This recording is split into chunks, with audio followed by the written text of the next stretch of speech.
Кастусь Лісецкі, басіст гурту «Рэха», у студэнцкі час падпрацоўваў на будаўніцтве нацыянальнай бібліятэкі. І вось сёння мы з музыкамі паспрабуем крыху падсаліць гэты, так бы мовіць, помнік сучаснаму горадабудаўніцтву.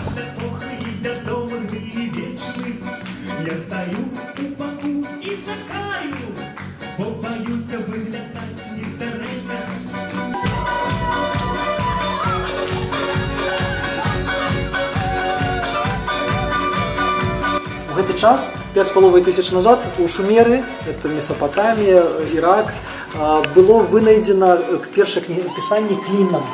Бачите, клін самі такими протискался пэўны орнамент. То самое мы бачим вот на этой табличке. Вот это классичное шумерское письмо.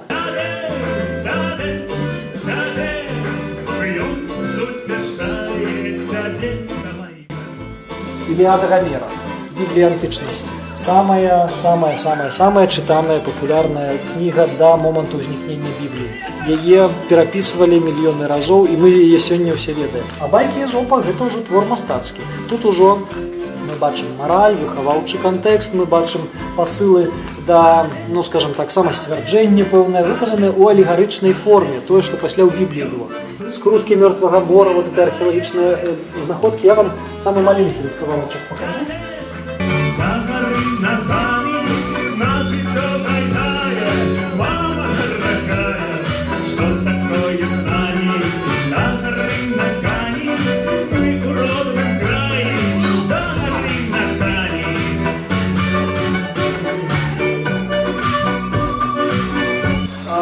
Самые старожитные тексты апостола Павла, самого яркого автора уже Нового заповеда.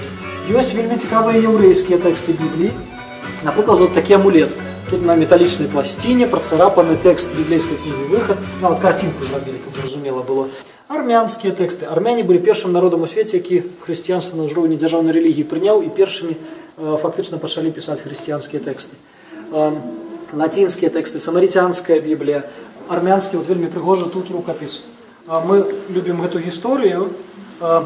Рукопис вельмі пригожа не толькі таму, што там золото. Фарба ўжо і кніжцы па 600 гадоў, бачыце, выглядае як літаральна учора пісаная, размаляваная.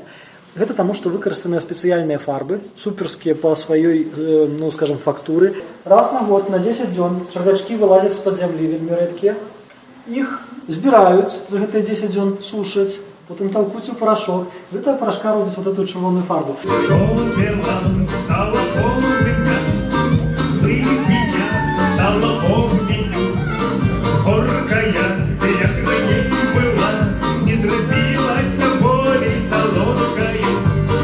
Яны называліся цікамі, і ў іх, як сакральны такі аб'ект, захоўваліся самыя старажытныя, самыя каштоўныя рукапісы Торы ў іўдзейскай традыцыі.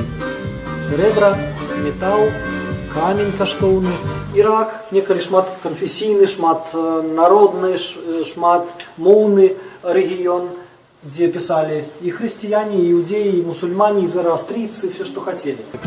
Выбачайце за дэталі і дакладнасць, ён пісаны на туалетнай паперы. Пісаны ў 20 стагоддзі, і здавалася, нічога асаблівага і сабой не уяўляе. Гэта хрысціянскі тэкст. Цікавы ён тым, што ён пісаны ў перыяд Мао. Период культурной революции у Китая, когда религия была под забароною, и вот такое писание Библии погрожало смертью тому, кто это робил. Робил он это без магчымасці працаваць з арыгіналам по памяти. И гэта копия, так и є? Оригинал папской булы, у якой папа Лео X выступил с жорсткай критикой Мартина Лютера и одлучил его от церкви за его критику непрыняцця католицкой традыцыйнай ідэі. У нас была толерантная краіна з магчымасцю вырашаць свае спрэчкі праз тэкст і праз суд. Судовыя разборкі былі жахлівымі, многа разбіраліся, але кніга вырашала ў значнай меры таксама магчымасці паразумення. І кніга была здольная паяднаць. Я прыклад покажу. Вот выданне, напрыклад, праваслаўнае, Куцейнскае праваслаўнае выданне. Класная прыгожая кніжка, можам яе чытаць, тут новы запавет у ёй, але што цікава, у ёй праваслаўны змест, а пераплёт каталіцкі. Пераплёт езуіцкі. З задняга боку, калі пабачыце, там мы бачым эмблему ІХС ордэна езуітаў.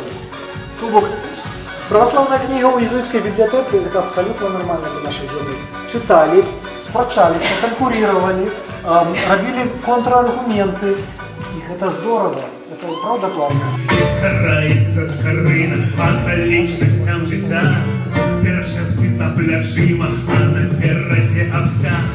А напереді дороги ризиковні шляхи, білоруських знову кроки, друковані рахи. Ось як скарина не треба скарати, обсаді ми спині раді свою працю. Скажи нам, Франтішак Скарина, приймає як сина у гості земля. Скажи нам, ці правда, Франтішак Скарина, у родних містінах пророка нема. Скажи нам, Франтішак Скарина, приймає сина у гості земля. Скажи нам, ці правда, Франтішак Скарина, у родних